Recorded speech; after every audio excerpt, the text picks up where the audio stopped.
Hi guys, welcome back to my channel Monkey Wrench. I'm Kelly, the monkey with the wrench, and today we're working on this Troy-Bilt XB Mustang 50-inch cut. We have done a lot of stuff to this thing to get it back running, and the last thing that I have to do before I can give it back to the customer is we have a loose deck belt. That's the belt that makes the deck turn. When you turn on the PTO clutch, makes the blade spin. Now that had a problem when it first came to me, and we immediately went ahead and put on a new belt, and the new belt is still very loose. There is a bar that's supposed to move back and forth, a lever. It has a pulley on top, and it has a long spring attached to it, and that spring keeps tension on that belt at all times, and it's not happening right now. So I've already taken off the cover. This is the belt cover that goes over the outer spindle. It has 3 bolts in it, easy enough.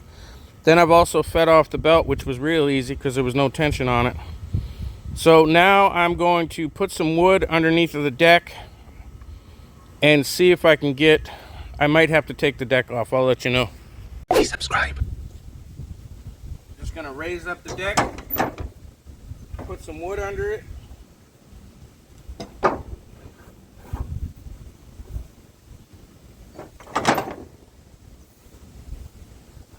This has a spring-loaded deck release up there, so this is just to kind of take tension off of that so I can release those springs.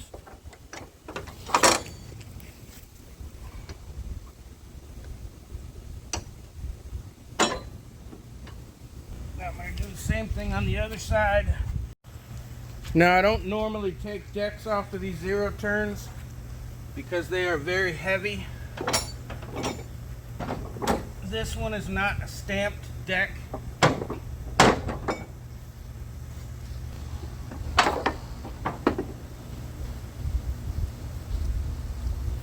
And frankly, they're a pain in the ass.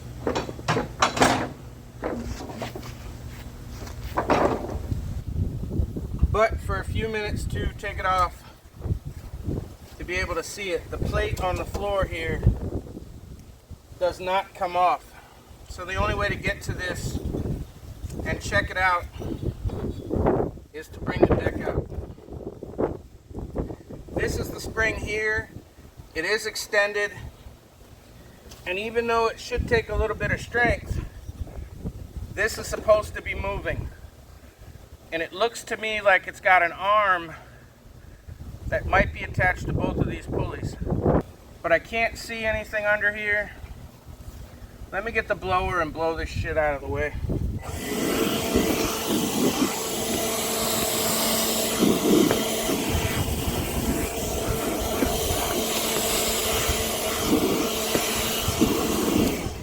Alright, the next thing I'm going to do is take the bolts out of both of these pulleys. The nut is on top of one and the nut's underneath of the other. So let me... Alright, this one is a 9/16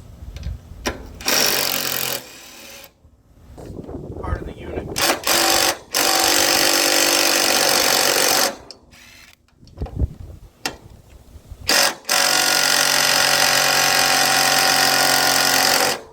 This one looks like it's going to take some heavy breathing.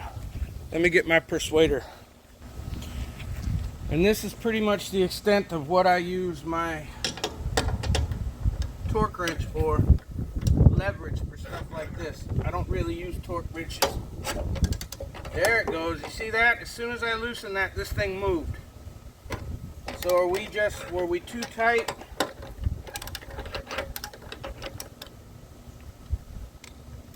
Is it missing a washer, something that will allow it to turn? I don't know. But I brought out a crowbar and a hammer and tried to make that move already. And it did not move for me.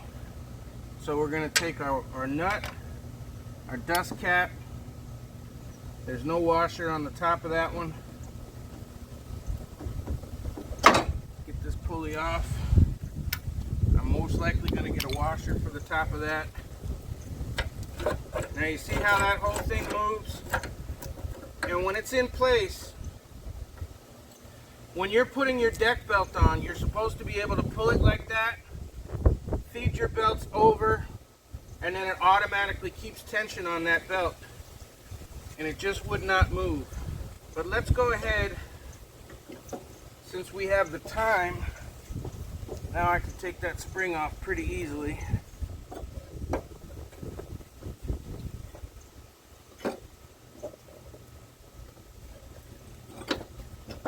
See if I can get this whole thing to lift off. There it is. Okay, so first off, I see no washers underneath of this. And it's got a bunch of dirt and rust and whatnot. Now nothing seems to be broken, it just seems to be like very gritty. Almost like two sets of sandpaper trying to move on each other. So what I'm gonna do is I'm gonna blow this off. I'm going to get a little piece of sandpaper and I'm going to clean up this surface here and this surface right here. And I will most likely get a washer to put down there, just a regular old washer. Maybe spray a little grease on there, put a little grease on there, and see if we can't put this thing back together.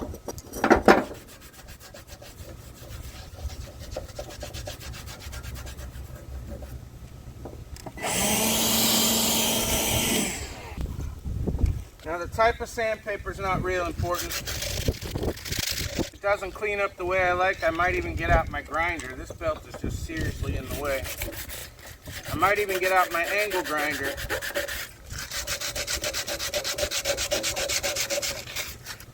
Now I can see that there is a little washer here, and that washer is thinned out. There's almost nothing left.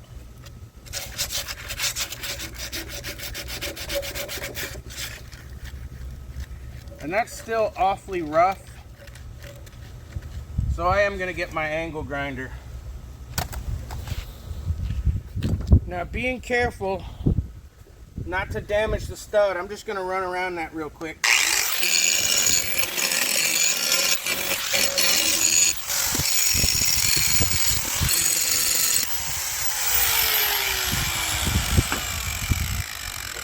And now that's much smoother.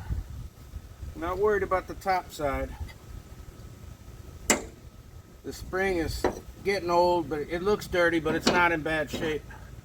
But what I want to do is I want to get a couple of washers that are going to go in there and give each other some space. So let me go check the stash. Now, if you watch this channel for a long time, you know I'm not a huge user of grease on lawnmowers. It tends to get dust and debris, and it pulls it in and it holds on to it and it causes issues. However, in this case, I am going to do it. I found a couple of washers that fit right on there. And I'm just going to put a little dabble do you of grease on there. No big deal. And I'm going to put a little bit of grease on the bottom of this.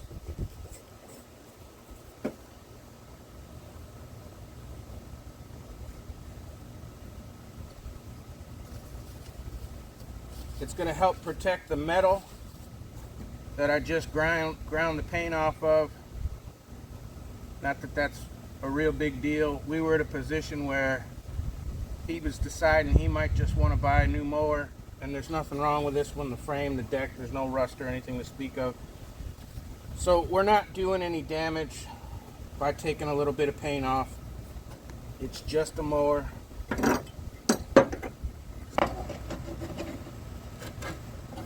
See, it moves much easier now, much nicer. I'll put my spring back on.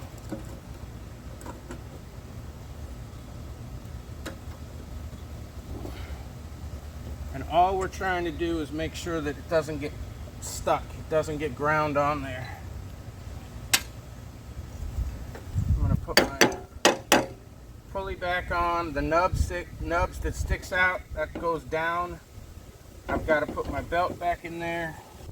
If you got a flat pulley, the flat side of the belt goes on there. So we're going to feed that back through. That goes around the mower, and it comes back like so. We're going to put our cap back on and our nut real quick.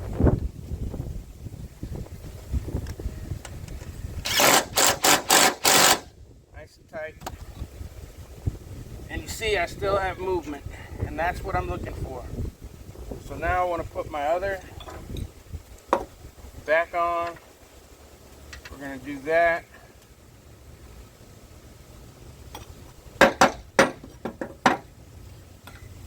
We're going to do that. There was no washer on the bottom side. There was a washer on top. Dust cap. Feed it through. Well, the hard part on these is trying to get your nut back on. Let's see if the gods are smiling on me today.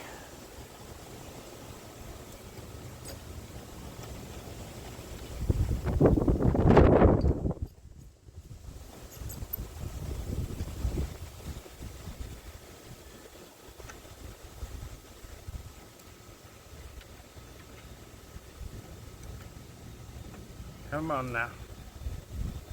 Alright, let's see if I can get it on with my fingers.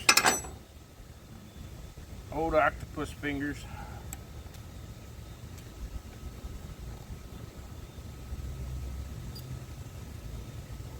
All I have to do is get it started.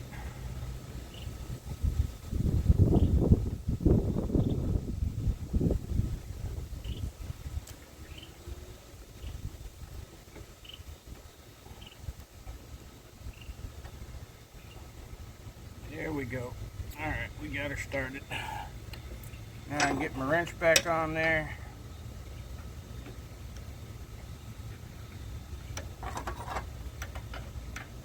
Maybe.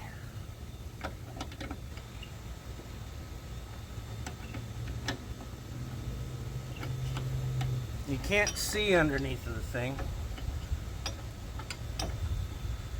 So it's like fiddling around in the dark when you were a teenager.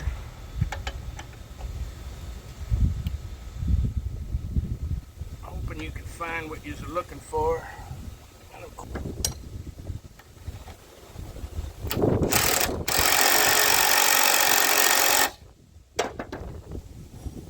We're still a spinning. Oops. Was I supposed to... Did I put that on the wrong way? I probably did. Because the deck's not in the right spot. No, it goes like that. Yep, that goes like that, which means I still got to take this thing loose.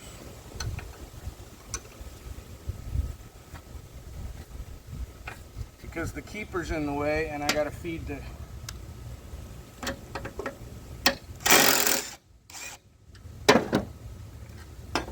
And the nut came off. You son of a bitch. Fine.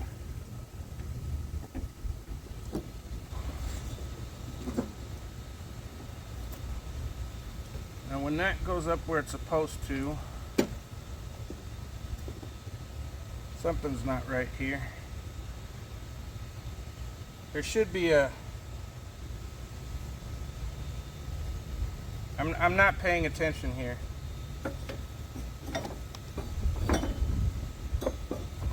So I'll bring you back when I figure it out. Okay, that doesn't move. That's a flat pulley. So that does go like that.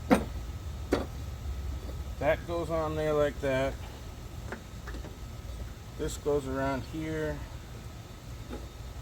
Does that mean this goes like this?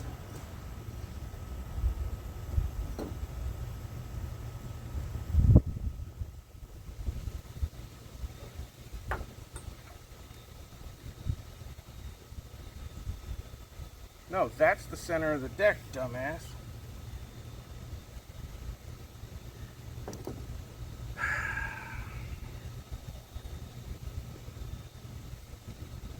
But that makes sense, though. That's both flat pulleys. Oh, that's what I did wrong. Yep, that's what I did wrong. Okay. Let's try this again. This does go in there like that.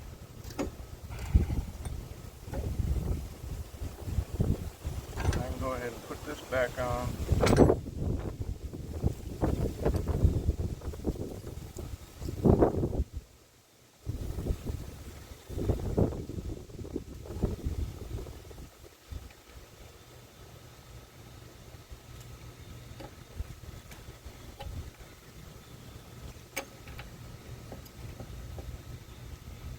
It's this one that's wrong.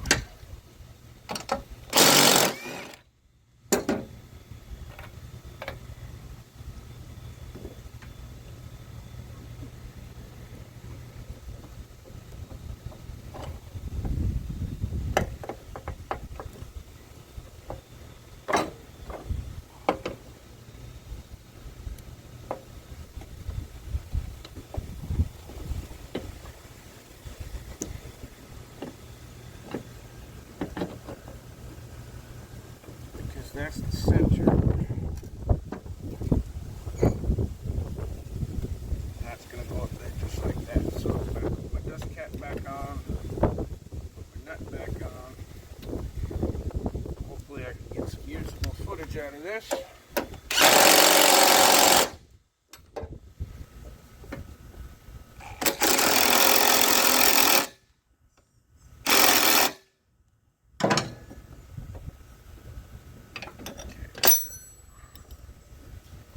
And then when the tension is pulled on there, this is going to be more like up here.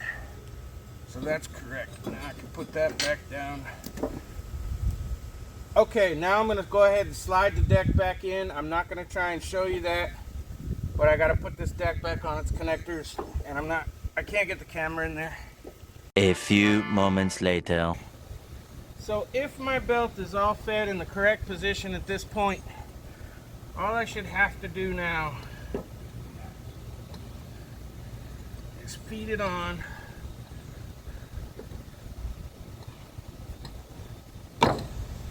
And now it's got pressure on it. Now it's exactly where it's supposed to be. I can pull on the belt like this and I can see that lever moving. And all that does with that long spring is keep constant tension on this belt. And the good thing is that even if your belt starts to wear down, the spring is constantly pulling pressure on it, so a thinner belt's still going to stay just as tight. And that only works when you have electric PTO like this one does. So now that we're back in place, all that's left to do is clean up the tools, start her up, and make sure that the blades are running correctly. Now remember, the problem I was having with this is that the belt wouldn't stay tight. So what I was finding myself doing was lowering the deck lower and lower and lower, and then it would catch and it would spin the blades correctly. So I should be able to run it at any height now, and we should be good to go. So let's just give it a test.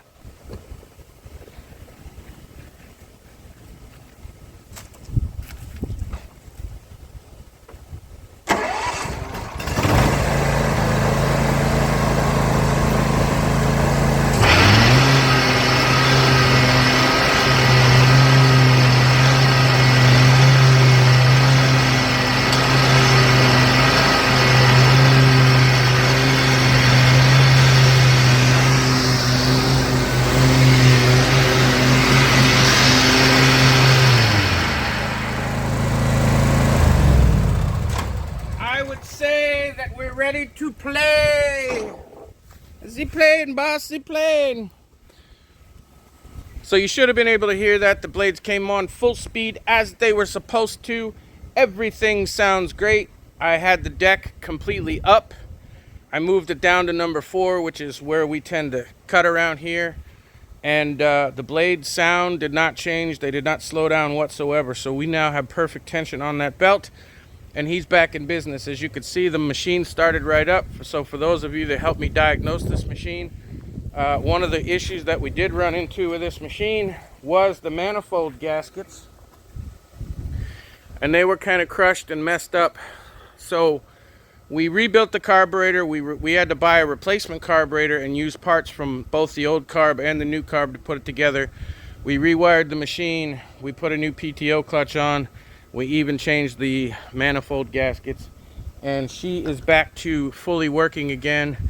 I ended up pulling the fuel tank, replacing the fuel lines, new fuel filter. We did everything you could imagine to this thing, including making sure that it had a valve adjustment and new spark plugs and a new fuel pump.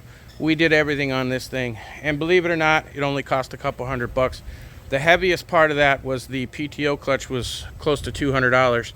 The rest of it was all like under $100. So he was worried he was going to have to ditch the machine and buy a new one. He had already gone out shopping at some big box stores and asked me what I thought of some different machines. He is an older gentleman and he has a few health problems, and he really enjoys cutting his lawn, just like any of us that drive zero turns. And at his point in his life and his age, he's got the money, and he just wants to know that he can go out and turn the key and have a reliable mower. So after all the work that I've done, and I only charged him parts, not labor, he's back in business. This thing's in beautiful shape. There's no rust. It's big, it's sturdy, it's stout. If you're interested in these kind of machines, you'll hear different people say different things about them. I am 100% fine with purchasing a machine like this. It's all heavy duty steel, cast iron front axle. It's not a stamped deck. It's sort of an in-between between the thin stamped and the thick welded. It's a really good deck, good trans system on it, good hydros. It's got a Briggs on it, which I love. So thanks everybody for sticking with me through this particular machine. It has been the bane of my existence. I get 1 or 2 machines every year that are the bane of my existence, that no matter what you do, what you know, and what you try, you just can't figure out what's going on. But it's a lesson in tenacity, because if you don't give up, I didn't give up. I even went to this man's house with my machine 3 times and cut his grass so that he wouldn't worry about taking this to another shop and having somebody else fix it, because I needed to know what was wrong with it. I needed to know what I was missing. I needed to know why I was having such a problem. So I would work on it for a day, walk away from it for a few days, do a lot of thinking, do a lot of YouTube University, try to figure it out. And I was right in every step of the way, but unfortunately it had a domino effect where little things were all adding up together to a big thing. And we finally figured it out, got everything back in running condition. So thanks for watching. Thanks for subscribing. Hit the like button. It's somewhere between my chin and my balls, and I'll see you soon.